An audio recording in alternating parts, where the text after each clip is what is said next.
Assalamualaikum warahmatullahi wabarakatuh. So kali ni kita akan test satu rig yang baru kita pasang. So di Taman Bernam lah, macam biasa. So rig ni pakai ESC Mamba Air Castle dan juga Surplus Hobby motor. Chassis handmade chassis. Sell Shopee kopi direct. Okay, untuk test yang pertama, kalau tengok senang sekali try dah lepas. So untuk yang side hill kita ada test juga, agak okey, cuma shock mungkin kena tukar yang lain lah. Shock ni agak keras, tapi so far dengan Micro X ni dia punya kawalan agak smooth. So tak ada masalah untuk naik untuk saya. Jadi untuk hampir 90 degree batu ni, sebab dia portal, senyum saja untuk naik. Ni batu ni agak susah sebenarnya kalau nak naik. Dia kena tayar yang okey, angle yang okey, balance kereta okey, baru dia boleh naik. So dengan sekali percubaan, kita boleh tengok ni agak memperangsangkan lah.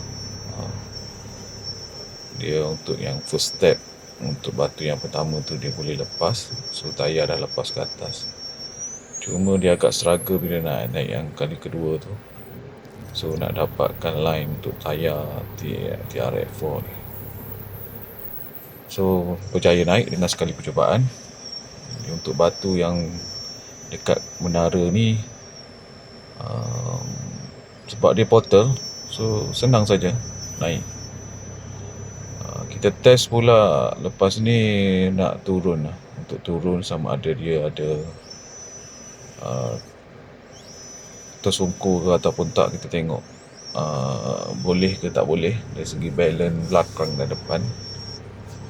So ni hampir 45, lebih daripada 45 darjah, hampir 45 darjah turun dalam keadaan batu macam ni lah untuk first.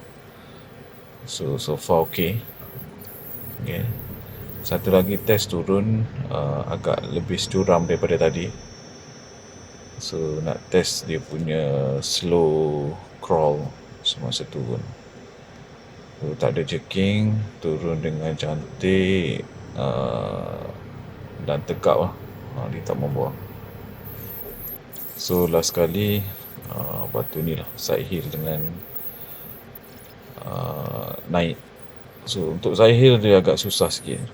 Mungkin kena setting shock dengan baik sikit, ataupun tukar shock yang lebih baik.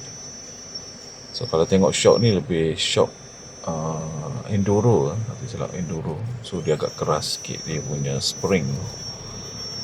So untuk naik dalam keadaan yang lurus dia tak ada masalah.